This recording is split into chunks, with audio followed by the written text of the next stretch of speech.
Yep. And that's what really irritates me sometimes when I talk to some of the young kids or whoever. Sometimes they go, well, I don't know about this guy, or I don't know about, who invented that thing, and that trick and stuff like that, which is, like you said, it does this to you.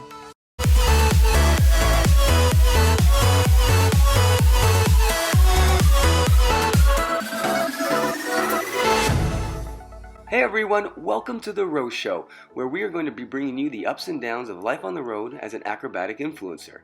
We'll be bringing on guests that are leaders of the industry so you can hear their stories and learn from their ups and downs. As I travel the world to new exciting places, I'll be having the hard discussions with our guests and touch on a wide range of topics from athlete development, business of sport, social media, and even philosophy of sport, and give you a full global perspective of freestyle acrobatics. And this week we have legend of trapeze and circus arts, Richie Gaona. He is from the world-famous performing group, the Flying Gaonas. We will be discussing the history of circus and trapeze, as well as how to get into the movie and stunts business. Alright guys, let's go!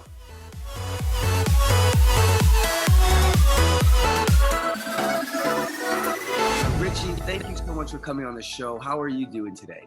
Good. How you doing, Greg? I am very well. So, thank you for coming on board. So tell us a little bit, who are the Flying Gaonas? What's your family been doing for the last 50 to 100 years? What's the big deal here? Well, we're like 4 or 5 generations. My dad, when he started this kid as a circus, and his family was always owning different circuses in Mexico. And then my dad came to the States, I would say early 50s. And eventually started, doing his act was a slack wire, bareback riding, some clowning. It was a short, what we call a casting act, which is a short version of flying trapeze, which is lower to the ground. And it was like bar to bar. Eventually, my older brothers, because there's a 10-year, there was 7 of us in the family, but there's a 10-year gap between me and my brother Tito. So then there was Chela and Armando, who already ahead of me, of course, started doing circus stuff. And actually, Tito, Armando, and Chela and my dad started with the trampoline act before the trapeze even came into play. So they did trampoline for a long time. And then Tito, my brother, saw the movie Trapeze with Burt Lancaster and Tony Curtis. I think it was 1956, the movie was. And when he saw that, he totally got hooked on the flying trapeze. And he begged my dad to, hey, let's get the trapeze rig. Let's learn how to do this. And the advantages there as an acrobat is they knew how to do all the tricks because of the trampoline. So my dad, they got together and they bought a trapeze rig. They set it up in the backyard and started practicing back in Tampa, Florida. And from there, little by little, they picked it up pretty quick because of the trampoline. So trampoline is a great base for a lot of acrobats and, in the circus business and all that kind of stuff. And, I was maybe already only 5 or 6. I would already start bouncing on the trampoline. I started getting into that. I started performing with them on different shows around the, States at Sullivan, Hollywood Palace. And whenever they were, in the summer, I'd get out of school and I'd go join them and perform with them on the trampoline and then eventually on the trapeze. But like I said, we'll go back to the trapeze, and the movie Trapeze is what inspired my family to do the flying trapeze, which they became very good at. And then slowly I got into the trapeze, of course, at the same time they were practicing, but I was little, a little punk, just kind of hanging on the stuff and doing whatever I can. And they became phenomenal. I really looked up to my brothers and my sister and my dad at the time from the 60s. Here's what is really amazing. They performed from the 60s, early 60s, all the way to maybe mid to end of the 90s. So without injuries where they were, out for a long time. You get small injuries, at least like we all do, twisted ankle, a little pulled shoulder, but they lasted, I think, one of the longest families doing trapeze without, a lot of people nowadays, they'll go and perform for maybe 10 years and then that's it, but they did it all this time. So they got to travel the world with the flying trapeze and the trampoline. So at first, when they first started, they did some shows here in the States, one with the Epiphany Circus, and then they went to Europe in the mid 60s and started performing with a lot of the circuses in Europe. And they did, Circus Scott, Circus Kinney, a few circuses in England. And back then, the original owner of, the Ringling Brothers Circus would go out to Europe to scout for new acts. And by chance, he saw my family performing, and he wanted to bring them back to the Ringling Brothers Circus. And that's where their career, I guess, really, went through the roof, because they came, let me think, it was 1965, 66. They started on the Ringling Brothers Circus in New York City, the old Madison Square Garden. And from there on, the Ringling Brothers wouldn't let them go anywhere. I mean, so they traveled with Ringling Brothers from like 66 through 1980. And that's a long time. A lot of the people would come and kind of go, but they never let them go until it got to a point where that's about the last year they were on the Roe Show. I was already performing with my father at a theme park called Circus World in Orlando. And that's when I kind of got back into the whole flying trapeze situation, and really after high school wanted to do this. So we had a chance to go back to Australia and Japan with the flying trapeze. They had put a circus together called the Monte Carlo Circus Festival of all the winners that had gone through Monte Carlo, because they have a big circus festival in Monte Carlo every year around January. And my family had won the Golden Clown, which is the top award at the time. And Ringling wanted to put a show together of all the winners that had won anything on the show, which was a fantastic show. And they took it to Australia and Japan. So it was like 6 months in Australia and another 6 months in Tokyo. At the time, my cousin, because my dad already had retired by this point and didn't really want to travel or catch anymore, because, his age, he was getting up in his age at the time. And so my brother Armando said, look, I'll catch now, and we'll bring Richie and put him in the act, and it'll be the original Flying Gaonas again, because we had a cousin and somebody else catching my brothers at one point, but now it was back to just the original family. So in 1980, we flew to to Australia first, and that's when I first would say I was in the act 100%. This is it. I was nervous. They had a huge reputation that I had to live up to, because if they were established, already at the time. Like I said, the younger brother was 10 years. There was a 10-year gap between us. So they were much older and they were well established, and they had a reputation. So I felt like I had to keep that reputation up as a newcomer coming into it as a young guy. But I got to travel with them all those years, and eventually from there I went into the stunt business. So all the stuff that I learned from being an acrobat as a trampolinist to the flying trapeze, that helped me get into the stunt business.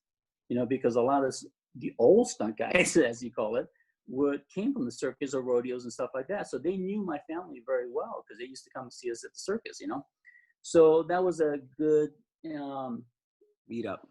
It got me into the business pretty easily that way, which, I've been doing since 88. So now, I after we left the family, I ended up also in California teaching a show called Circus of the Stars. So we had to teach like trampoline or some kind of vaulting act or the flying trapeze within 13 weeks. So I had to take like 4 trapeze artists, teach them how to do everything in 13 weeks so that they can tape the show without any of the safety devices on, which is very nerve-wracking, because you can't get them hurt, but they got a TV show they're doing also at the same time. You know what I mean? That's crazy. So challenge, yeah. So it was fantastic. And I think that's where I kind of got the itch again for teaching again. So after we did all of that, and I started teaching flying trapeze in California, and it just took off. And at the time, I don't think there were that many schools around. There's 1 or 2, but what year was this? What year? I would say 94 was when we finished Circus of the Stars, and then I started doing the teaching trapeze around 94, 95. The same place I went to, and you gave me my little. Exactly. And so we used to get a lot of the TV stars. They wanted to continue to do this, so they would come over, and at first it was just a bunch of stunt people getting together and working out, and it became like a ongoing classes, and it's snowballed into all these different classes, you know. So I mean, you know how you've been around the country and these schools, and you get all these people that come from all walks of life. Some do it for just fun, some do it for exercise, and some actually have become professionals, you know, which is kind of nice, you know. But it's not, I don't think, if you want to call it, you know, like the trapeze or the circus these days, I think circus is kind of dying out right now anyway. But in general, there's not like the circus family who would stick together and last as long as my family did, you know. A lot of times now you see different trapeze artists, you know, they have maybe one or two who are related to each other, and then they have to bring in all these other people in. And those people won't be as dedicated or, you know, stick it out with you in the hard times because they're not family, you know. And they go, okay, well, we're not working this month, I got to go, I got to find a new job. And that's with our family or any other circus family who were really circus would stick it out. And, you know, and You didn't have a choice.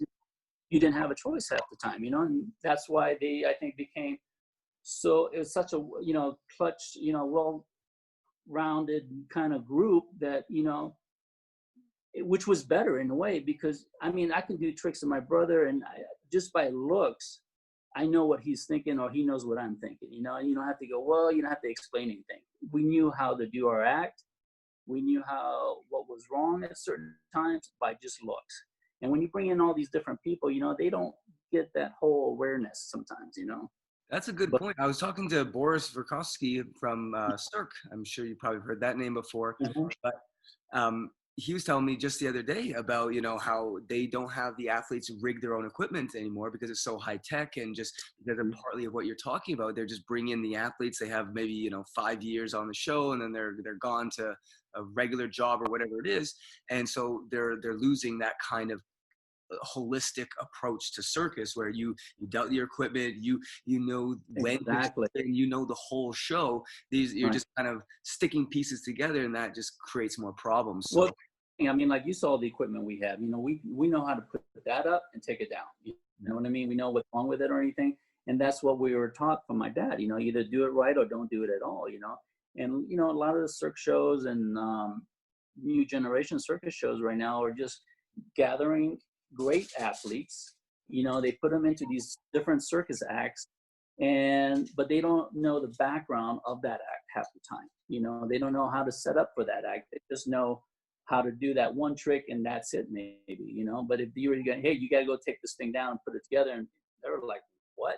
And a lot of them, like I said, you know, I think it's almost like a factory, and you know, for circ shows, that they just bring all these different athletes. One gets hurt, the other one just takes the place like nothing's going on. You know, I mean, yeah. it's not the same, you know, like before, you know. And from a mass production perspective, I would say that's the only way that works. So you're I guess you're seeing the direct influence of capitalism, you know, on let's call it a family sort of business. Before, right. when you make a healthy living, I'm sure you weren't exactly billionaires back then, but it was a holistic approach where the family would bond together, travel around as a group.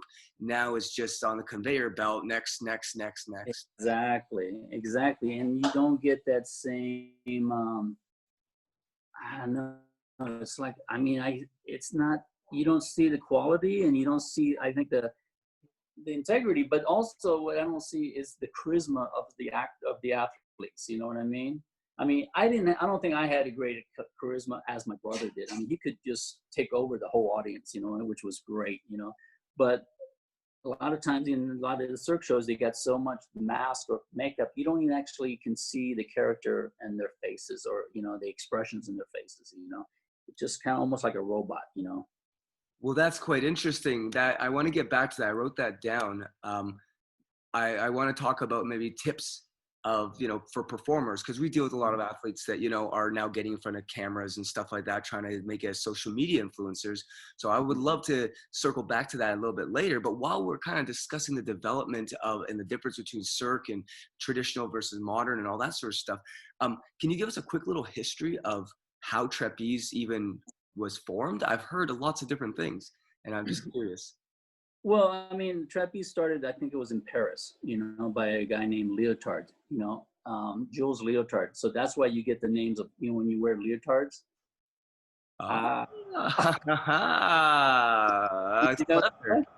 yeah. So that's where the name comes from. You know, the wear of leotards is from Jules Leotard in Paris, and he started doing trapeze maybe mid 1800s. And you know, it was like bar to bar kind of thing, but it kind of developed into all kinds of different ways. I mean, everybody nowadays takes, you know, they say, oh my god, did you see this all new trapeze thing and everything? You know, I saw that 40 years ago, maybe. You know what I mean? They just change a couple of things and they think it's something brand new, you know, and it's not. You know, they just kind of turn it around the other way and it looks different, maybe, you know. But I mean, I've been to so many shows, and they, oh my god, this is new circus, and I've seen it before. You know, nothing I've seen has impressed me like that is new, if you want to put it that way. You know, I mean, So how did it trampoline. go? Like Was that? what was the first rig? Was it literally what you think, the swinging ropes, or was it something completely different that evolved into the swinging, or was it always like? Well, it evolved into more of the swings. Like I said, it was from trapeze to trapeze. You know how you did trapeze to the catcher, right? Yeah. Remember when? Okay, so before it was more like trapeze to another bar, you know, and A standstill bar that didn't. well, they would move it. Actually, they could move it, you know, and swing it from the other. You could be two different platforms, and then one person could drop the bar, and the other one then he does a trick and catches it. I'll send you some videos on that later. Okay. But then it developed, and that was actually very low to the ground with some kind of maybe soft pads on the ground, you know, like haystacks or something, you know, like that. But then they developed to get higher and higher, and then, you know, they got into doing trapeze to a catcher like you did also, you know. When did you start doing that? What year roughly? Oh, it's got to be in the early. I know Cardona was doing it, and I would say almost 1910, 1920 almost. By 1920, he was already doing all the stuff. He was doing triples and everything to his brother. Yeah. Oh. And there's all kinds of video on the Flying Gaonas on that. And he was a big innovator and all that kind of stuff, you know. So there was the triple somersault, I think the Flying Clarks was also before him. So it could have started in the late 1800s, if I'm not mistaken. I can find out for you though. And then I know Gaona was like the king of trapeze from very early 20s through almost the 30s until he hurt his shoulder. But there was all kinds. There was the Flying Wards, the Antoinette Cancello, the Cancellos that were, you know, in that whole time period of the circus, Ringling Brothers Circus and different circuses. They were actually I think they were from Illinois, that they would train in these big, huge old barns, you know. And a few years ago, I was there and saw some of their equipment from those days. It was just rope, like Manila rope, which you go today. These days, you wouldn't even trust that stuff. You know what I mean? But that's how they used to fly in these things, you know. And they, you know, it's like, I feel like you pass your knowledge to the next generation all the time. Yeah. So these people would pass their knowledge on to the next person until you got to you. Like Antoinette Cancello and Faye Alexander, who doubled the guy on the movie Trapeze, passes information on to my brother Tito. So it's a generational passing along to everybody. And that's kind of, I think there was a phase in time where they would do that a lot more than they do it now, because those people are kind of dying off, you know what I mean?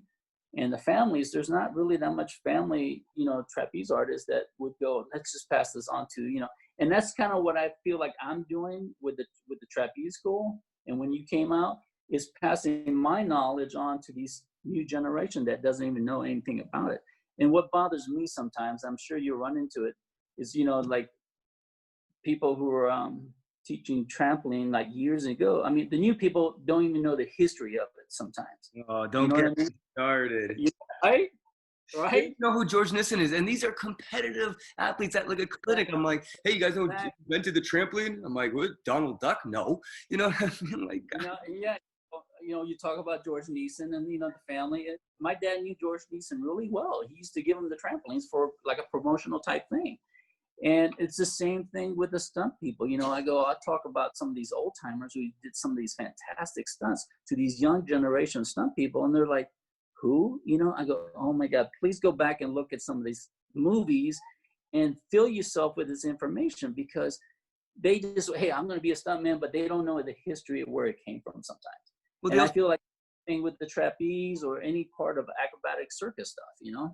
Well, it screws them over at the end of the day because, like you said, they think it's new, but it's not new. So therefore, they won't ever sell it if it's not new, because the people that are ultimately at the top of the totem pole that do know that stuff know that they're not innovative. So they're basically chiseling away and never getting anywhere because they don't understand that, oh, well, that's been done. I should go here because that hasn't been done. Yeah, but also it's like, well, how did this trick how did they come up with this one trick? You know what I mean? And that's how my brother did on the Flying Trapeze. He came up with the first double, and now you see it everywhere, but you got to go back and see where that trick came from sometimes, just to know the knowledge of what it took to get to where, the people are doing it now. I mean, the stuff you see in the Olympics, years and years ago, you look at it now and you go, oh, that's nothing. Well, compare what the guys are doing now. But it took those guys to do those tricks to get to where you are now. It's that whole stepping ladder. You got to take one step at a time, because if these guys didn't break that barrier, you wouldn't be where you are either, Well, and that's where we get into sort of like this sometimes, because we want progress. We want something new, different.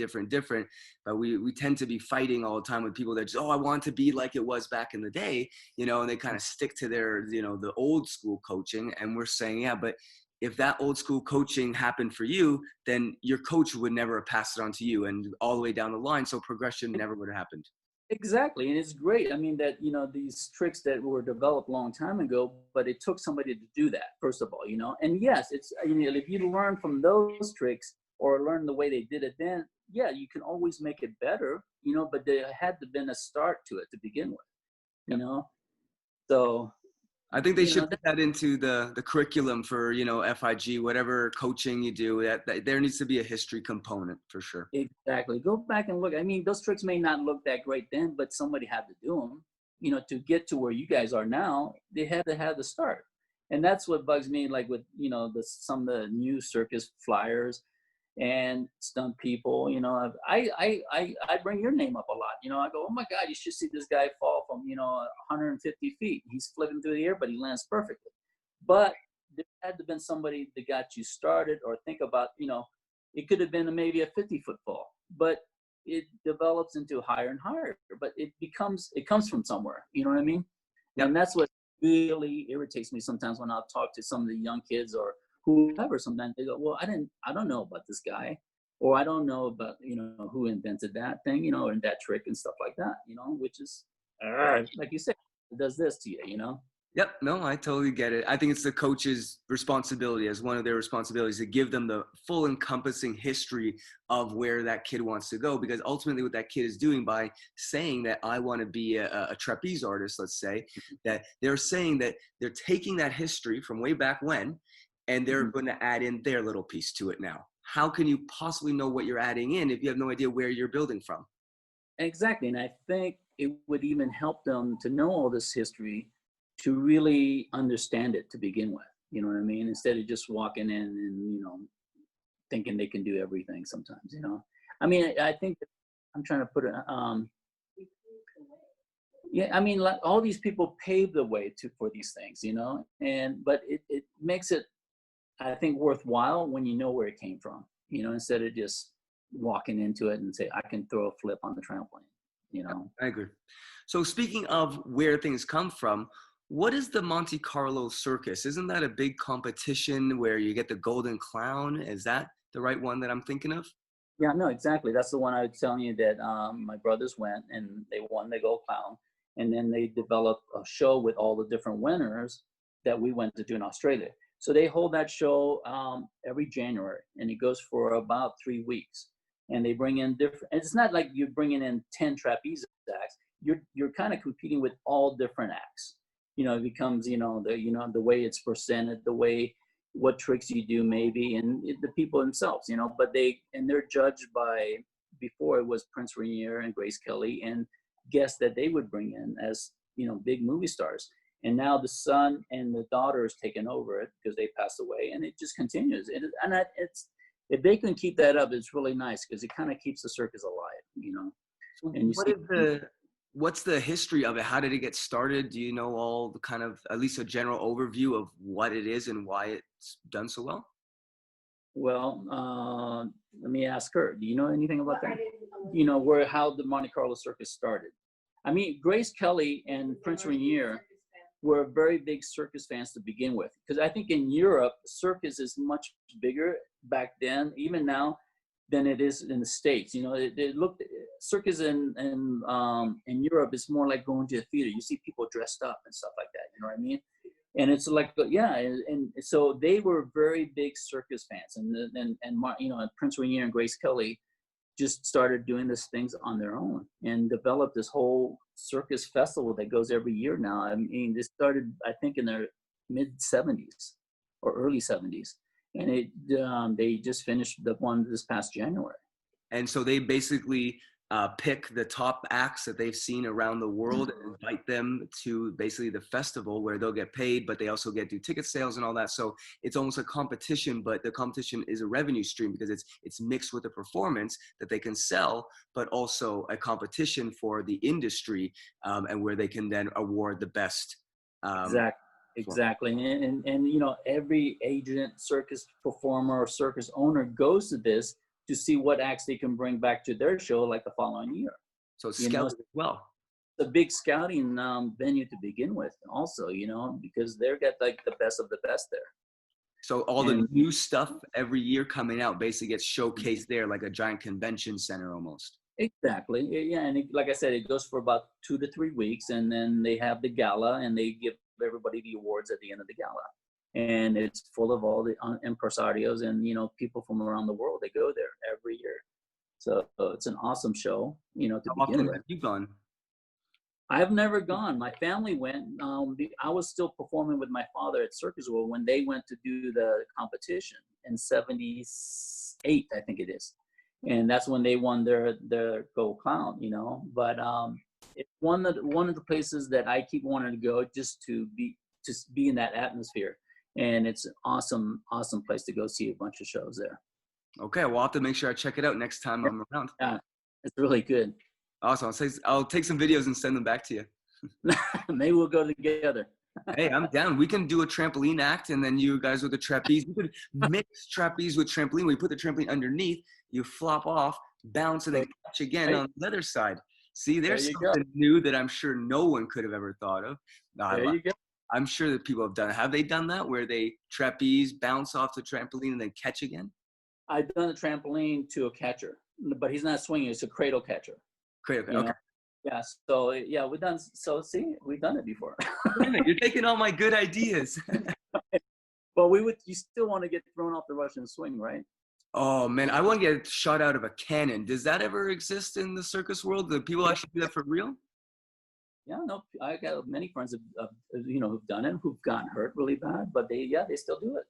Oh man, I went to there was one of the girls who came out of my trapeze school. She became a professional trapeze artist, and she's performing all over the place. And now she's doing the cannon act.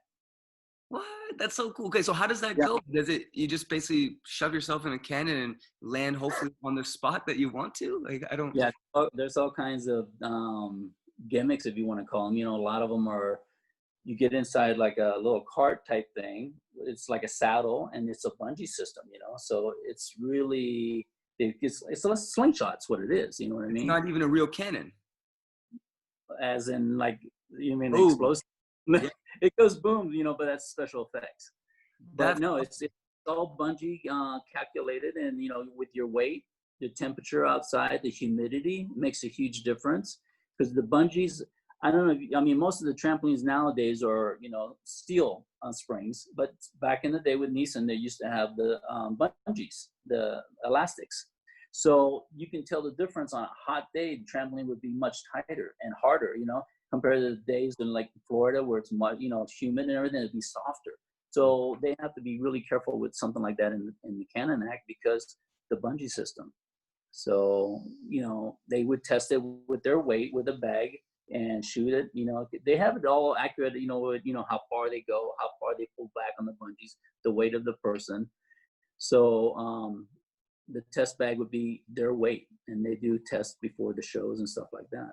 But they also really, read the humidity and the temperatures and stuff like that to make sure nothing changes. That's really cool. I never actually thought about that at all. Mhm. I just kind Well, of thought that there was some, I don't know what I thought actually. no, but I mean, some people would start, like on a Russian swing, just to get the arc and the flip over to their back and stuff like that, and then put them in the cannon. That is really, really cool. So does the trapeze transfer to all these different things like cannon, like Russian swing, trampoline, obviously? Is there a crossover? So if you're good at any of these, you'll be good at trapeze? Well, it takes a while. I mean, like I said, you as a trampolinist, you can probably learn a lot of the tricks a lot easier, but you still have to learn how to do the swing right. You know, I know you had that trouble just doing the double and somersault at that time you came to visit, but it's because you didn't know how to actually swing right yet. So when we did it, like I told you, we had all the trampoline skill, but we still had to learn how to do the flying part, the swinging, and learning how the timing was involved, where to kick back for the trick itself. Once you let go, you knew how to do the trick, was fine because of the trampoline experience. So, I was telling you a minute ago, trampoline, I think, is the base to a lot of the acrobatics, like for your high falls and stuff like that. Yeah. And that background helps a lot for the air awareness. So yeah, it makes it a lot easier than taking somebody who has no knowledge of trampoline or anything to go to the trapeze. And it'll just take a little longer, but I can still teach them how to do it. But I would take, they really serious, I would take them, learn some tricks on the trampoline. So when they do the stuff on the trapeze, it'll be a little bit easier for them. Yeah, makes a lot of sense. It's kind of cool to see how versatile, like all the sports are starting to cross over more and more nowadays. And that's Exactly.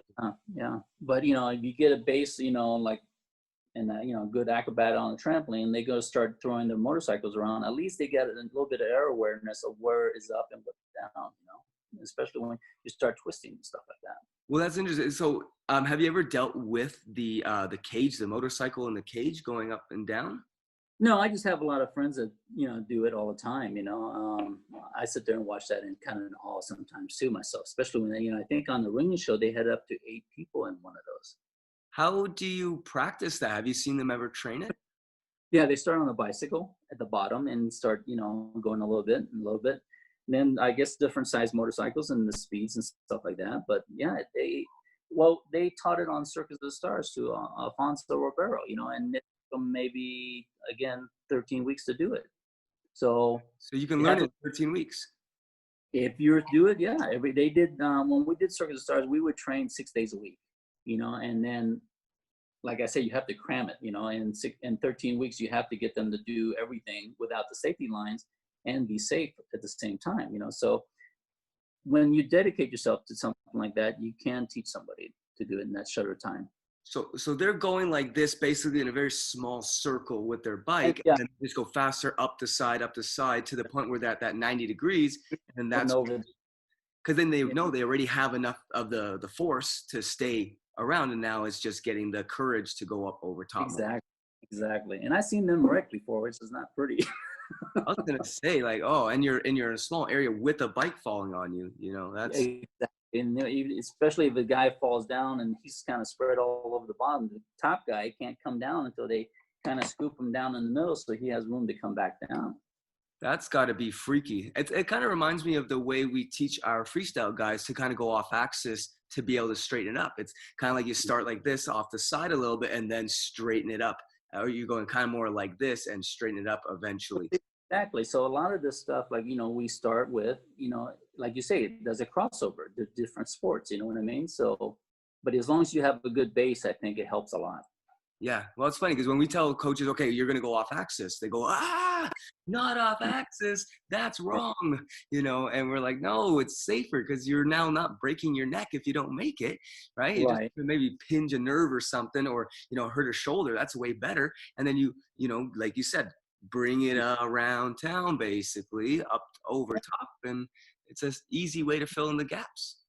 Yeah, I mean, like exactly. Everybody has their way of doing it without, of course, again, it goes back to my dad saying, either you do it right or you don't do it at all, and that was a big thing for him, like don't do something if you're not ready for it, and then when we were ready for it, it worked out fine. That's pretty cool. So give us a little background on like what's the typical duration of a train? Like how when you get into trapeze, I'm just about to start. Let's say I have a trampoline background, but not too big, and I want to get into trapeze. How long will it take me to be pretty proficient at to the point where I can perform? How many hours of training? All that. How does that work for the average athlete? For you, I can train you maybe in a few weeks because you already knew how to do. Like I said, we'll go back to the same thing about you knew how to do all the tricks. But to take somebody who doesn't know anything like that, um, again, we'll go back to the same thing with Circus of Stars. They had these guys are actors. They didn't know anything, and they weren't even acrobats. And maybe we had one or two that had some little gymnastics background, and that was about it. But 90% of the time, 95%, they didn't know anything. And you take these people and you go, oh my God, how am I going to teach these people in 13 weeks to do this stuff and be safe? And it's just dedication from the student. You know how that is. They really want to do it, or they're going to fight you on it. And if they're dedicated, a lot of times you can read. I think you know that what I'm talking about. You can read people, and you can see what tricks they might want to learn, or what tricks they can learn before they know what they want to learn. You go, okay, this guy's going to be a good twister, or this guy's going to be good at this. You know what I mean? And that helps as a good coach, I think, that you can read certain people and how to teach them, maybe, and not. You've been to my class, and each of those people are different, so you have to kind of guide them in a different direction, or teach them maybe only this two tricks for now because they don't get it yet. Later they'll open up and figure out, oh my God, I can do that. So it takes a lot of patience, and I think I've had that patience because I enjoy it so much. I've been through it, so I know almost what they're feeling before they feel it. That feeling, I know what you're going through because I've been there, that kind of thing. So I can't say I'm going to teach you in 13 weeks and I'm going to teach that guy maybe in half a year, because everybody's different. And as long as they dedicate themselves and they're really gun-ho and trying to want to learn, then you can teach them very fast. And what would be the first sort of skills you teach them if they're committed but they want to learn? On the trapeze? Yeah, what's the first kind of lesson number one is what, First, hanging on? first thing, learn how to swing. You got to get your swing down right, or you're not going to be able to go anywhere with it. So a lot of people go, oh my God, I've just been swinging for a couple of weeks. I haven't even done a trick yet. Well, I can have you do one trick and, you won't be satisfied. We want to get you to a point where if you know how to swing and really high and everything, you're going to be able to do all these tricks. But you got to learn how to swing and the discipline, And again, it goes back a little bit of the history of it. If you know a little bit of the history, it's going to help you out a little bit too. But number one is learn how to swing.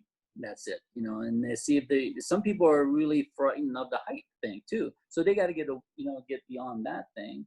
And I know a lot of people who've been really terrified of being only 30 feet up, but they break that barrier and they're now good flyers. And they used to be fearless. I mean, scared as hell getting up the ladder. Yeah, okay. And that's a very good point, because we have a lot of athletes that you think that they're worried about trying to get rotation for a backflip, back handspring backflip or whatever. But the reality is they're just not used to doing it. They're just not used to what that feeling is like, never mind the actual motor patterns. You just got to get them upside down at a higher height, and their brain says, oh, okay, I understand. And a lot of people do miss that simple reality. Right. Well, even with the trampoline, when you get, somebody who's never been on a trampoline, you got to think, well, I got to teach this guy just how to learn to go up and down without going off to the side. You know what I mean? So the basic trampoline would be, let's see how you jump. Okay, well, you're not doing this right. Let's get it back. Stay in the center. We want you to control your bounce. It's the same thing with the trapeze. We want you to control your swing, your body, and you to get higher. And the trampoline is the same thing. We wanted to teach you how to get higher, but and control. You know That's what I mean? interesting. It's very interesting because I'll tell you how I learned how to bounce.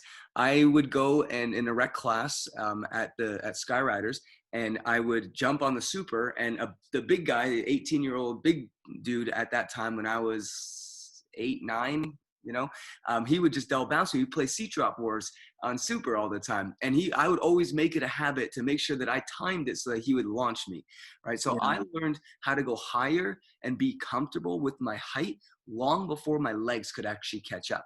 So when Yeah. I was developing, I never felt that, oh, I'm too scared to go high. And it would be very interesting going the other way, going back now. Would I feel that if I hadn't had that double bounce training that kind of got me used to it?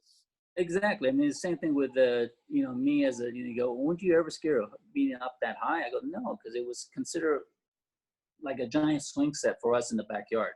So I would climb up at the top, drop down, just hanging there on the trapeze and just letting go and dropping, on the catch in or something. So I was never aware, am I supposed to be scared of this or not? Because it was just a natural thing for me. You know what I mean? Yeah. Just like with you. But you take some people now who've never been on this kind of stuff or bounce or anything, they look like a rag doll when they get on the trampoline the first time. You know what I mean? And so it's the same thing with trapeze. You one step at a time, and if you learn how to swing, it's going to be so much easier to do the tricks, and that's how it Makes a kind lot of sense. All right, so they got the swing now. Everything's going. They're just flying. What would be the next thing you would try to teach them? As a beginner, we always just have them do a knee hang where they're hanging from the knees a couple times and just experience, the catch like you did, and just to get that catch. And half the time we'll try to get them back to the bar at the same time. So once they get that feeling of being caught and returning back to the bar, next level would be maybe a layout somersault. So a layout somersault is kind of a key trick for all the tricks that you're going to learn later, because it's the same break, the same lift off the bar. And then from there, you're going to start developing to certain kind of tricks that you want to do. So it'd be like a knee hang first. Oh, let's go back a little bit. Before, as you're learning just the swing, it's just learning to fall into net also.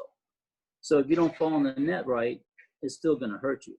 You know what I mean? So True. learning to fall in the net, flying, swinging on the trapeze, and then slowly getting into these easy tricks.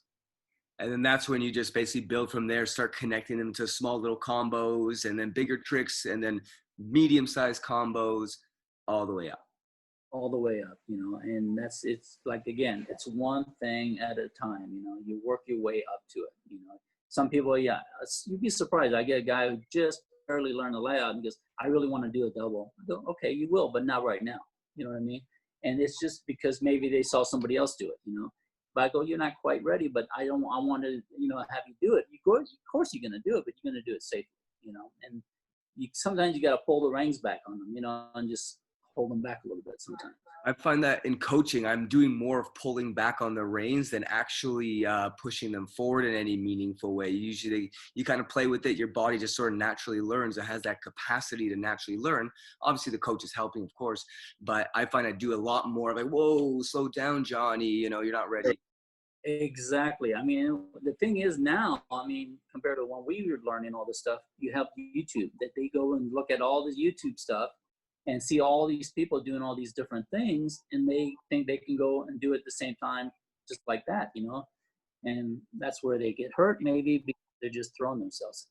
And I don't know, maybe a question for you, what do you think about all that kind of stuff? Well, it's interesting because I'm more of a social media guy. So it's interesting for me. The way I look at it is that, you are playing part of that game by being on social media. Let's show people what can be done, and you have no idea the capacity of that person that sees that video. Are they responsible enough to look at that video and say, not for me? Or is this somebody says, oh my God, that's what I'm going to try next time I go? On the positive side, that's good, because if it's like a motivational fitness tape or something like that, or even just basic tricks, hey, next time I go to a trampoline park, maybe I'll land on my butt instead. I'll try these little basic things, right? But then on the other far end of the spectrum, you have, really dumb kids basically that just you will just go and say, oh, I'll try a triple back. But, you know, the interesting part for me is that, you know, it's one of the things the traditional guys tell us, oh, well, you're promoting all this death, basically. But one of the freestyle kids stood up at on a conference and said straight to one of our big critics and said, yeah, well, I actually watched you guys in the Olympics, and that's where I started learning my trampoline in my garden. So I actually learned that from you, you know, and that's where we're all kind of guilty in that sort of way. So it's not a, well, don't put up this or that. People are going to do it no matter what. And to run around policing what people see doesn't teach them comprehension. It doesn't teach them responsibility. It doesn't teach them any of these things either. So I feel like you're going to go down a really dark road where it's just block you from seeing this, then this, then this. And it's just going to get more intense to the point where everyone's just in a straitjacket, not looking at anything. So there is a balance, but I think it's way bigger than, you know, oh, that person's irresponsible for showing that. It's the whole system working together in that way.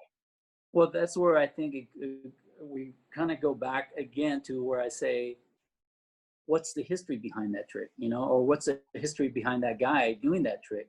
And learning, he didn't just learn it overnight. You know, it took him a long time, or it took you a long time to do what you're doing. You know what I mean?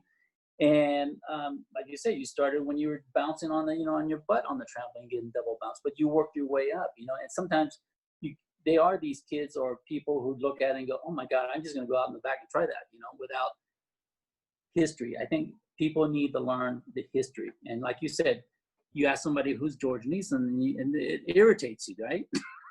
Yeah, it really does. It really does. Yeah.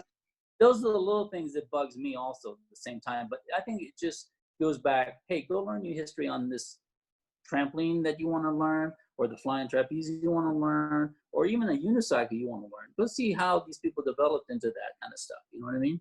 Well, that's what we're doing with our athletes is we understand exactly what you're saying. So we have the athletes actually building our educational platform that I told you about. So they are out there shooting tutorials, and we're releasing all of that stuff with the kids so they learn that the people that they're following have learned.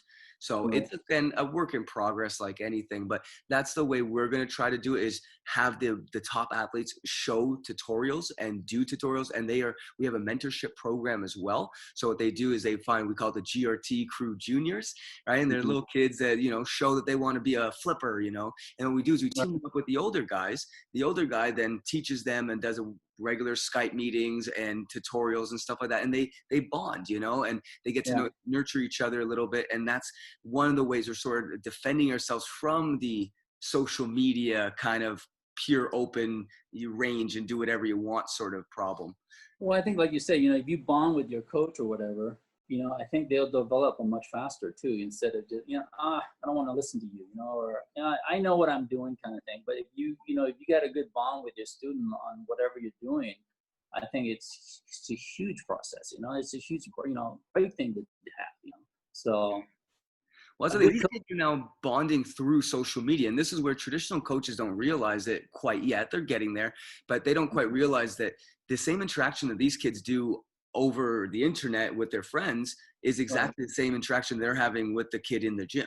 You know, they just, instead of going to a gym, they'll go to a private direct message group, you know, and then they'll say, hey, I need some tips on this. And a bunch of kids will respond, hey, do this and do that. And it's a lot more group oriented rather than, you know, top down. And I think a lot of coaches are scared of that because they feel like if you don't have control over the reins sort of thing, you're guaranteed to crash.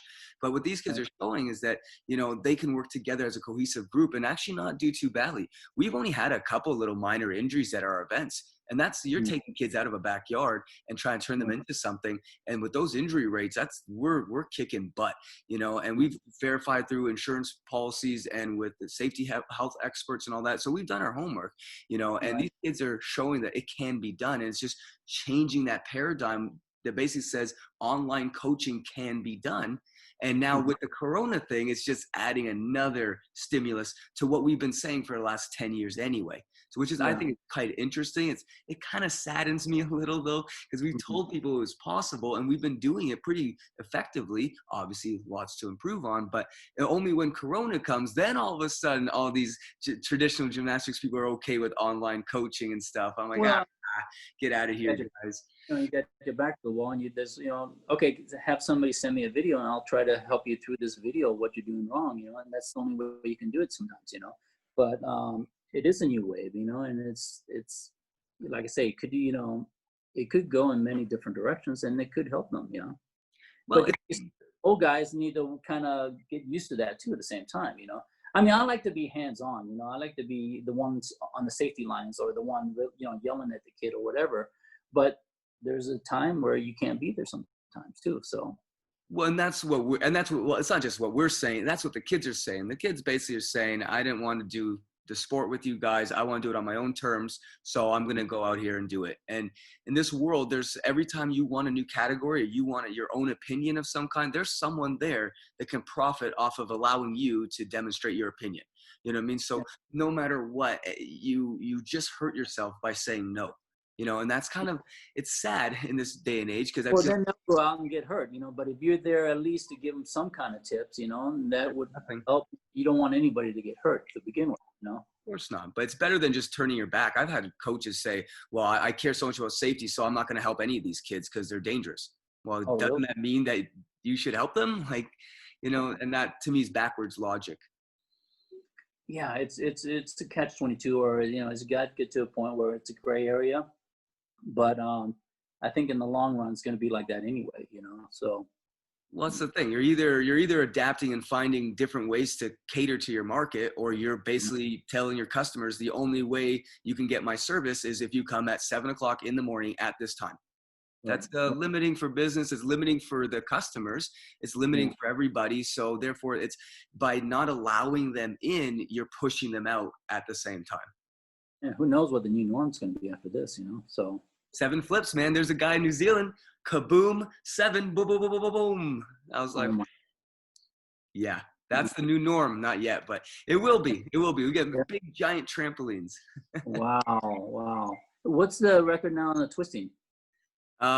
I just talked to Jerry George, biomechanist for USAG, back safety guy, and he said it was eight twists when I showed him a video. Right now, we're having this big debate. Not right now; it's been going for a couple of years, but it's a debate. Is it 7? Is it 8? Because I cork around the side, so some people don't count as a twist. But Jerry says it's 8. I think it's 8, but technically, wasn't you're still Mark Australia doing 7 at the time back in the 70s? Well, that's the thing. Bello sent me some where they were doing, 5 twists to shoulders and then 6 twists. And I probably did get 7 at some point. I'm not sure. I think he did the 7, and he did it at the Monte Carlo Festival. And I've seen him because he used to travel with us in Australia and stuff like that. And he grew up with us on different circuses. So I know the family really well. And I think he did the 5 to the shoulders, and then he's doing 6 with no problem. And I think he was doing the 7 for the world record at the time. And that was back. You know what I mean? Well, here's one. So cat twist, cat twist. So you land on your back and you twist. Yeah. The new record now is 9.5. Oh my God. The arms.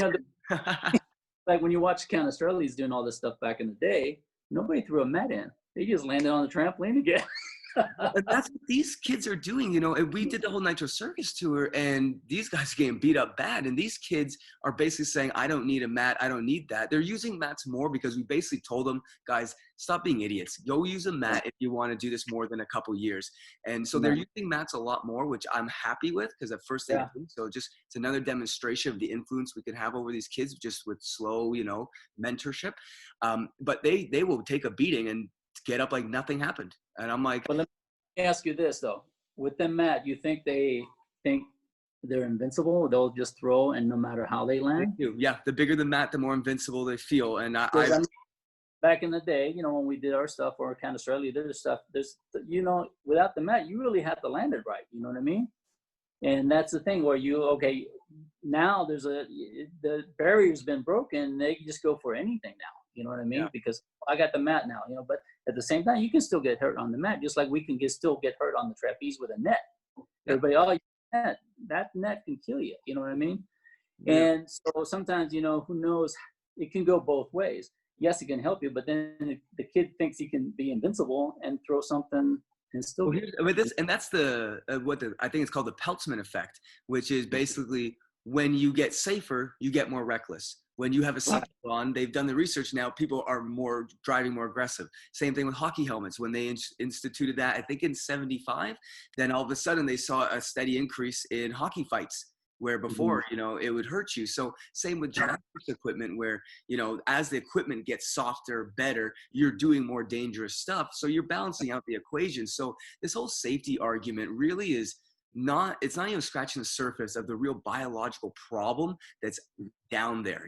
People Yeah. don't grow up saying, I want to be safe today. So when a coach says, my whole thing is about safety, well, that doesn't make any sense. You can Mhm. try to be as, safe as possible as you're doing it, but that's inherent with your progressions. That itself, not a separate thing. Yeah. It's all together, and it gets into the biology and the psychology of the motivation of why the athlete's there, what they know, what they have access to, all that sort of stuff that, the safety argument to me is really just, it's old news.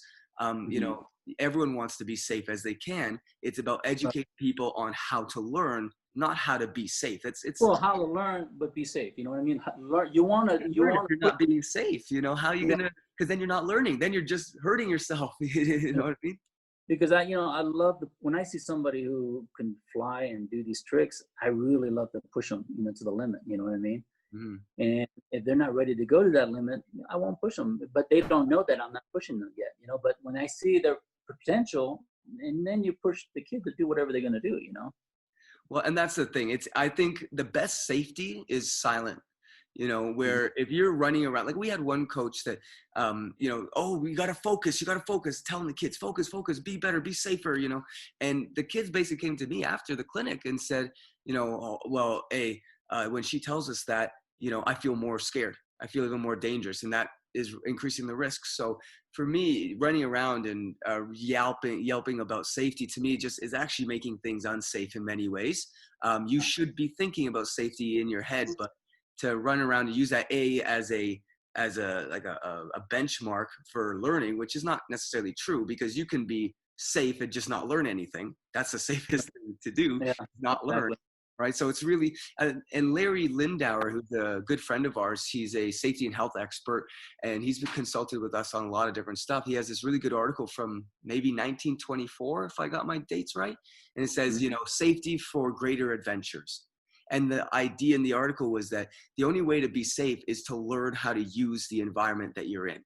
It's not Yeah, about not doing it. It's about no, learning how to do it properly. And that's where ex- safety really is. that's where I go back to my dad. If you don't learn how to do it right, don't do it. I mean, if you don't think, it's just matter. And that's always something that's kept in my head from my dad's, if you don't do it, don't just go up there and throw something that you don't know. Just learn it and then be fine. And that's what And we spend most again, of you the time have doing. these open these doors for these people who are doing it now, and that's one thing which is great. And there are good coaches and there are bad coaches, and I've seen both, and so you just got to have the good ones, I guess. I agree. And everyone could use a good mentor. I'm a very hands-off coach compared to you. I like to have the athlete figure it out on their own when they can, and it's, reasonable to do so. But I like to put the driving into their hands a lot more. And Mm-hmm. I think it's just a matter of teaching. And I just don't like the idea where, well, I'm going to not teach someone something because of safety. You're not going to block that experience forever. I don't think I don't think I would ever do that either. I mean, like I said, if they have the potential, I want to teach them as much as I can, and stuff like that. But if they're too nervous to learn it, then you got to be careful with that too. But I love to push somebody to do these tricks, and that's where my enjoyment now, because man, I can't do those tricks anymore, but I can pass it on to somebody that can maybe, and that's what, and the joy in their faces once they do it, you can't beat that. No, So I agree 100%. I don't like this idea of stopping progress because we want to no, be safer. No one's ever done that in the history of the universe. Everything's been about progress and taking the amount of risk necessary for progress to exist. And right. it's about trying to be smart with it, but I'm not going to hold these kids back. I'm going to say, guys, go with it. Here's what I can offer you. Here's the information. I can't force you to do it or not do it, but I can at least help as much as I can. Right. At least you put your 2 cents in there. That's all you can do. I think there's too many coaches out there that try to control stuff. So, and so like, no, you can't control the world. You can't control the kids without them eventually rebelling and we call it the whack-a-mole problem, right? You think you control them in one way. So, but then they Yeah. find a way around it. And then all of a sudden they're breaking the same rule, causing the same injury now and running away from you. So you can't get away with it. Yeah, it's all good. In the long run, everybody's learning something and they're having fun with it. And there you go, Yep. So if we move on to now your stunt career, how does that go? How do you do stunts with trapeze? I've never seen someone in Mission Impossible 5, use a trapeze. Like, so where does the trapeze come in with the stunts? Well, I think when I first came in, they liked the idea that I had this circus background kind of thing, and what helped me, they would, oh, well, he's really good with heights. He's good, has some good air awareness, and stuff like that.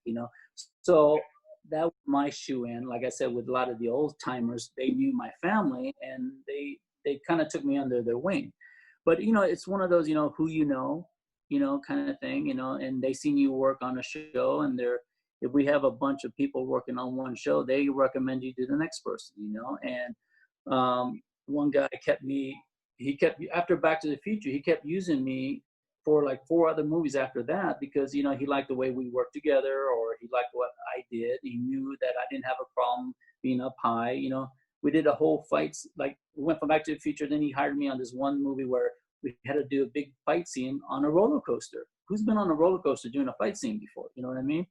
And the actual roller coaster would be going up. So we had to get to certain carts on the cart so we get hooked in and not, when we go over the big hill, we wouldn't go flying out. It's an old wooden roller coaster, but still, it shakes and everything. And then at the end, of the high point before it goes down, it comes to a stop. We had a fight scene, and then we had to do a big fall off the thing, but we had it on a descender cable. So I fight with the guy. The guy throws me over the railing, and I go to the ground. And that's how this character dies. But it's different guys, get to know you and they just like the way you work and, learn how to fight, learn how to fall, and all that background helped me from the circus, I think, to get involved with that. I mean, I haven't done too much driving or anything like that. I've done a little bit, but they have those guys who are very specialized in driving those cars like the Fast and the Furious.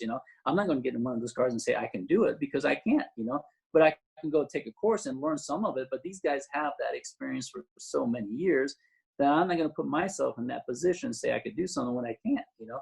There's always, what you could do. You know what I mean? So, and they like that. If you come up and say, you know what, I can't do that, but I can do this a different way, maybe. They go, oh wait, that'll work. I had to do a flip, or I got shot and fell off a railing one time, and the railing can actually really kill you. It spins you a different direction last minute, but you still got to find that mat at the bottom, So all my circus background actually helped me in a lot of the different stunts that I have done on film, I mean, we did actually do some flying trapeze on Van Helsing. There you go. So my background for trapeze came into play, where we had to fly exchange from bar to the other bar and switch with the guy. So they go, oh my God, Richie's a trapeze artist. Let's bring him in, So no problem. I didn't have a problem with it. I've done it all my life. So we tried it, we trained it, and it worked out fine.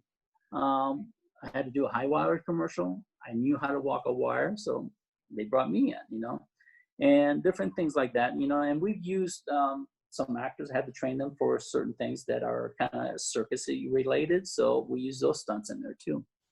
But nowadays, you do see a little bit of trapeze stuff in some of the stunt stuff. We just watched a movie the other night where these 2 girls were doing some fighting on the trapeze, and it was a whole trapeze act.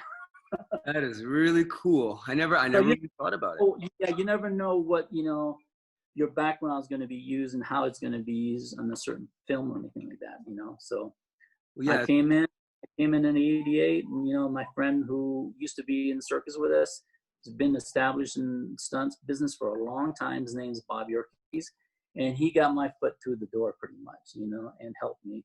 Of course, you have to get your union card and all that kind of stuff, but once you get through that, it's like anything else, it's on who you know and who will help you, It's a tight knit. But nowadays, I think you get a lot of these ex-Cirque du Soleil people coming in now, which are great athletes, and they're doing great.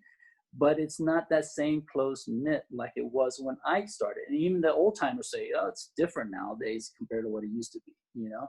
So, I mean, I was glad when I came in, because it was still kind of old school stuff. It's not so much CGI like they do now. You know, like Spider-Man to me looks like a cartoon. You know what I mean? And it's not like traditional stunt stuff to me like it used to be. How has it changed? So now all of a sudden you have a lot more kids trying to become stuntmen, so it must make it hard to get picked for the role. Doesn't that give more pressure to those who know the right people? Yeah, I mean, it's. I mean, like I go to some of the stunt awards now, and I go, God, I don't even know half these people anymore because there's so many people flooding the market almost.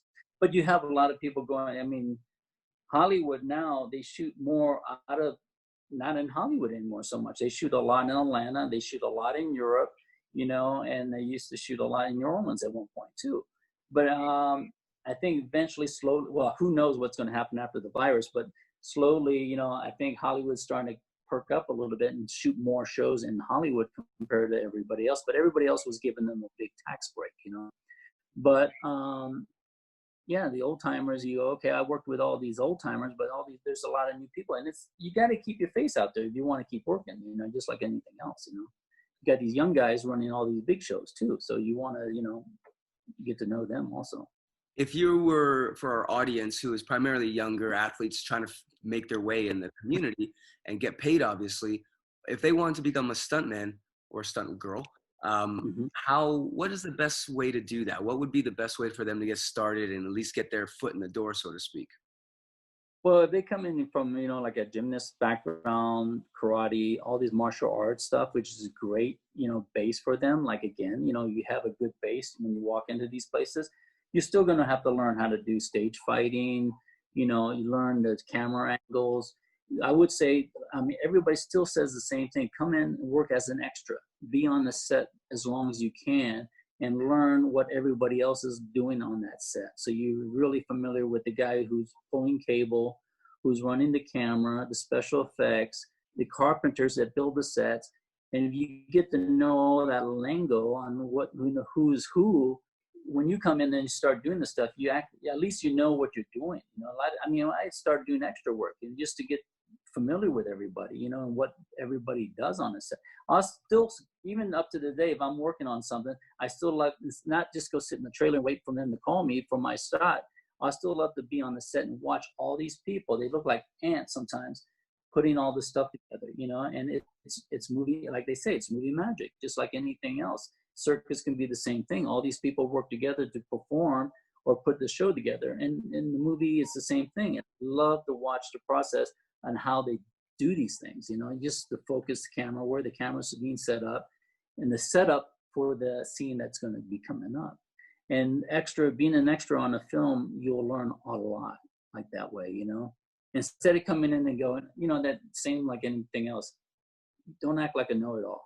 Be quiet, listen, and observe, you know, and you'll learn a lot more that way, I think. Yeah, so keep your mouth shut, but make sure you take it all in and make some friends while you're on set and get some business cards. Exactly. And the more people you know, the easier it is to get into the business, you know, and just be, you know, brush up on all the different, you know, skill levels. You know, there are driving schools out there. There are sword work people, there are fight people, they're driving all these things, you know, you want to try to be involved with so you can be kind of all around stuntman, not just particular like a sword fighter, and that's it. You know what I mean? So the more you know, the easier it is for, you know, to get into the business. That's cool. And if I want to get into, you know, not backstage, what was the word you used? What's the word for like a fill-in or kind of a Oh, background. It's extra. actor? Right. So if you wanted to become a background actor, where do you even go to sign up? Are there just agencies that basically specialize in that and you just search it up and submit your stuff? There's 2 or 3 different agencies like in the Hollywood area. One that's called what is it called? There's agency you go sign. Give me a minute. You go there and you sign up. You give them your picture, your resume, or whatever, and you call in every day, or they'll call you and say, well, they need 15 people for this certain scene. You know what I mean? And to get your union card, before you had to kind of be very specialized in certain things. Like, it's a catch-22. You can't get your card. You can't work on a movie set if you don't have a card. But how do you get your card to get on that movie set? So the way I got mine was I had to do a high-wire commercial, a union commercial for a Panasonic camera back in the day. And I got picked to do this commercial with a new video camera that came out that year. And I got my union card. So if you get your union card, it's going to be much easier to get into the different kinds of different films. But nowadays, I think some of them, if you do extra work and you get picked at a, let's say, kind of you're right up front near the camera, you might get a voucher for, if you get 3 vouchers, you can get your union card nowadays too. So you can work your way to get 3 vouchers and get your union card. There's 2 different extra places in, I think in LA, that you go signed up and they'll send you out. That's really cool. It seems pretty simple. It's pretty straightforward. You go it's like kind of like gymnastics. You train, get all your skills and all your different pieces of equipment, let's say, and then you basically kind of become an overall athlete. And then you basically say, all right, I'm ready to compete. And you start with the recreational competitions by being a background actor. Do that a couple times. And all of a sudden you kind of just keep moving up, getting to know people as you do it. It's no different than anything else. I mean, like I said, the background extra stuff could be really, really boring. But if you're not into that whole, I want to be an actor or you want to be a stuntman, but if you want to be those things, you're learning on the set. That's almost the best way than instead of going to like a film school. Almost, I've heard that from a lot of stunt people, old timers, because your best school is being on the set every day and just watching everyone do their job. So you know what they're talking about. If you go to a film school, you'll make connections there too, right? And those are actually usually good connections, because they obviously know enough to help school. They'll give you the knowledge and maybe how to work this camera, you know what I mean? And the etiquette of being around these people and stuff like that. You'll learn stuff. But again, you gotta, you have to meet these people that are going to hire you eventually. I never went to school, you know what I mean? But I never did any of that stuff. But I played an extra for a while until I got my union card. You met one guy.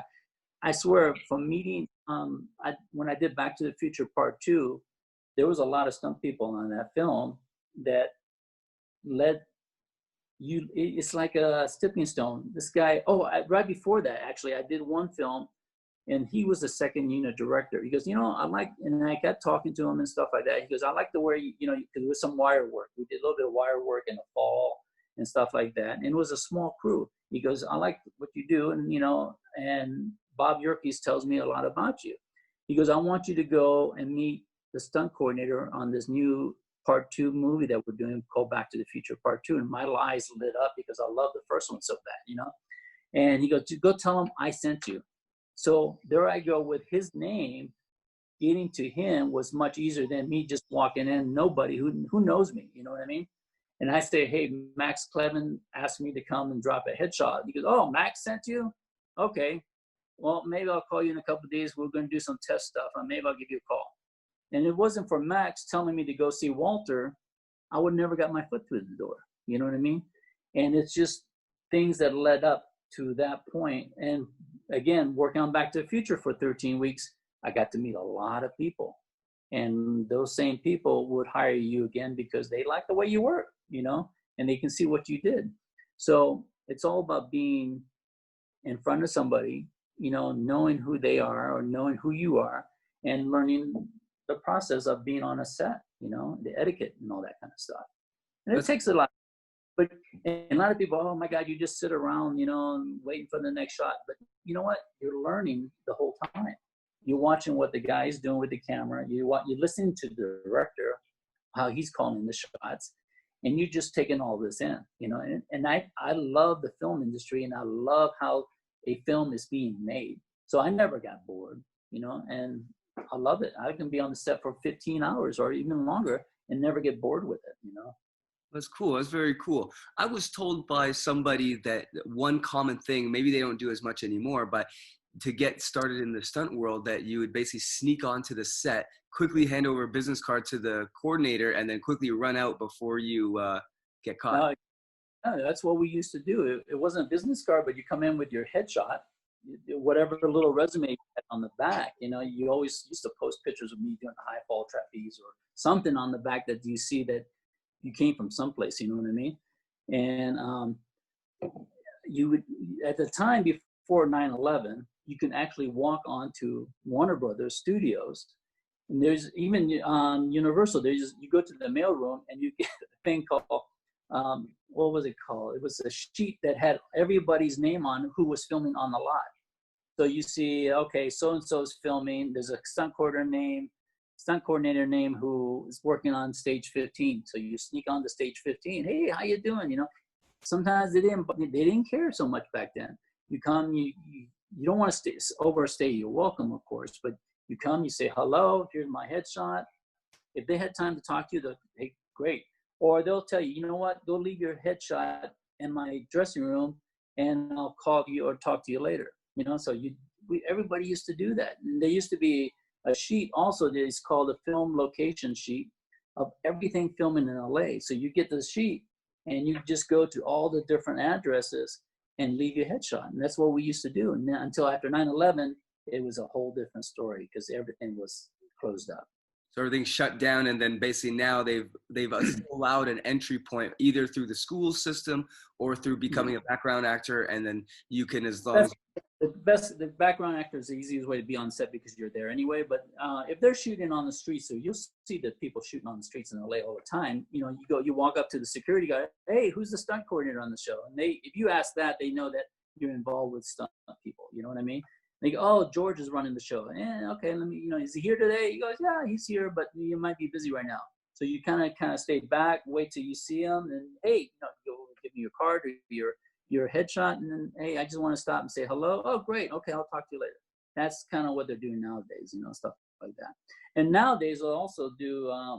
We've done it a couple times, once or twice a year, where we get like 10 stunt coordinators, and we have a big party where all the new people come in and meet everybody and leave their headshots. So they're doing that nowadays too. Oh man, I got to come to your next one. I got a bunch of young athletes that are looking for work and stuff. So I'll have to see if I can get in on one of those. Yeah. Those, he just canceled one in Atlanta, but because of the virus, he just canceled the one in Atlanta. Next time, I'll let you know. Yeah, awesome. Thank you. Yeah, it's a very, I never really thought about it because you can make your own little get-together parties with the right people. You throw a little cash and, just get to know each other. You're playing the networking game. It's all networking.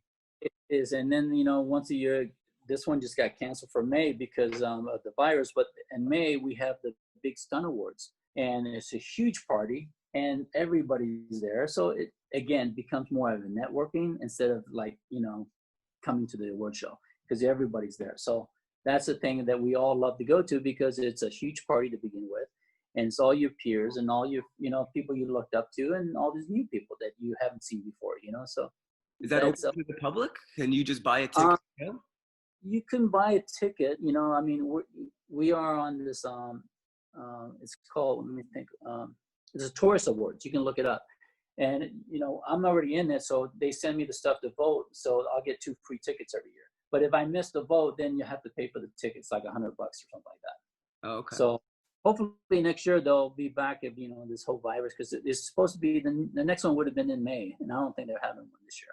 So even if you don't get invited to the actual show, then you could somehow get somebody that has an extra ticket and see if you could do that. Exactly. If I had, I could bring you, or we can buy you a ticket or whatever. So yeah, lots of options actually. It makes it sound a lot more accessible than I originally thought. I kind of, in my head, I had it like it's a closed system and you just can't get in. And it is, and it is. You know what I mean? Again, like I could take you around to different people if I met, and that's how it happens. I go, hey, Greg's a great hiker. He guys is crazy doing high falls. And I've talked to you about, Bob Brown. Yes. He's a great stunt guy, and he's done some incredible high falls on fire and stuff like that. And it's just, again, it's just meeting people along the way, and that's it. And that I've done that to quite a few people. I've gotten people on different shows that I've worked on and got them their union card because I needed these people to do certain things on the trapeze or for a commercial. And I've gotten, which somebody helped me get my union card. I helped others people get their union cards, which is nice, That's awesome. That's really, really cool. It sounds a lot more accessible. That's really good. I think that's really good information for our young flippers who might be looking into stunt work and stuff like that. It's definitely a nice little couple options to get started. Yeah. No, there's an option. There's always an option, and I think Canada has a big stunt community also. I know a couple of stunt guys there. Yeah, I know a couple of good stunt guys from up there too. Yeah, yeah. Well, before we let you go, I would love for you to just let us know, is there any piece of advice you'd give to any athlete that's, looking to get into trapeze? Rather, we just talked about stunts, but if they're trying to get into trapeze, is there a piece of advice or anything you'd want to tell them that you think that it would be important for them to know before they got started? Well, I would say first again, history on the trapeze if they really want to learn this stuff. Make sure you find out a good coach or a good school that you're going to take the school. And I would try to find out whoever's teaching you, what's their background? How far did they go back doing trapeze? You know what I mean? Because a lot of schools now, take what I see, which is kind of does this to me also, so where I go, this guy just learned trapeze 2 weeks ago or last year. Now he has his own trapeze school. You know what I mean? How impossible sometimes, you know what I mean? Yeah. And I go, you're learning from somebody that barely knows how to do this thing. You know what I mean? There's some good schools out there, but there's some bad ones that go, oh my God, they just learned this thing last year or 2 years ago, and they want to open their own school, and they have no idea what they're doing, So I just research on where you're taking your classes from and knowing their background. You know what I mean? You can look me up and you can see how far back I go, and you want to do the same thing with whoever you're learning something from, That is a really good point. And that's, I think, good in anything, who's teaching you trampoline or who's teaching you motocross, motorcycles. What's their background? How far back did they, so if they have all this knowledge, they're going to pass it on to you the right way. But if they just kind of learned it, because they went to Club Med or something, that's not right either. So I would just say research on who's teaching you on what you want to learn. That is a really good point. I've never actually heard another coach say that because, a lot of them, how it is. They pump themselves up a little bit, but no, I think that's a very good point. Yeah. Do your research, make sure whoever you're following that they know their stuff before you start following them. That's key.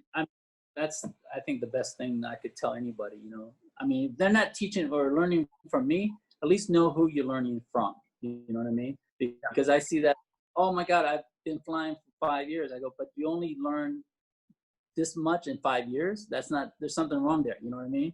Well, it's also only 5 years. That's nothing compared to people who've done it their entire lives that are really passing on the torch. Yeah, or they haven't really learned anything in 5 years. Here's the other thing. And when I can teach somebody in 13 weeks, if I had to, that's a big difference, And they come and go, oh, I've only been doing a layout for 4 years. I go, well, I've gone beyond that in the first 6 months, maybe. You know what I mean? So that kind of irritates me that somebody's not actually, maybe they're just spreading this out so they get more classes, and spend more money. Who knows, And I'm more about quality instead of quantity of what how many classes they're taking in a way, So just learn who you, know who you're teaching, getting taught from. Awesome. Those are great parting words and great advice to the younger generation. Thank you so much, Richie, for taking the time to chit chat with us. And I'll have to make sure I get out to one of your parties and come and take another trapeze class with you when we're in California. Anytime, Greg. Good to talk to you, buddy.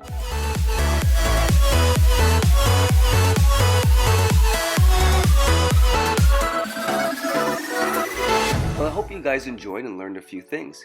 There's a big world out there worth exploring, and I'm happy to be able to bring these great experiences right to you through this podcast. If you enjoyed this podcast and learned something, please share and take a screen grab of our funky cartoons and hashtag GRT certified for a chance to win a shout out to our community. Also, please leave us a review to be part of helping this information get out into the industry. It's much appreciated. Along with these podcasts, we have a large online content hub that we call the GRT Network, with many other interviews and full tutorials and written content discussing everything about acrobatics. We will be constantly growing this archive of videos like a cross between Netflix and Wikipedia for anyone in the acrobatic industry. We also have a complete online educational program for athletes of all levels that provides a do-it-yourself pathway to success for any acrobat. Check out our constantly growing library of playlists that will teach you anything from tightening up your social media, to how to get around fear, to even learning all the biology that underlies all your acrobatic skills. We work very hard with our team around the world to provide this exclusive content for you and appreciate any donations made to the FTA to help keep these episodes coming at you. And if you want all the content, become a GRT Network full member to get exclusive content before everyone else and access to special discounts and giveaways through our amazing global partners. Thanks guys, see you next episode.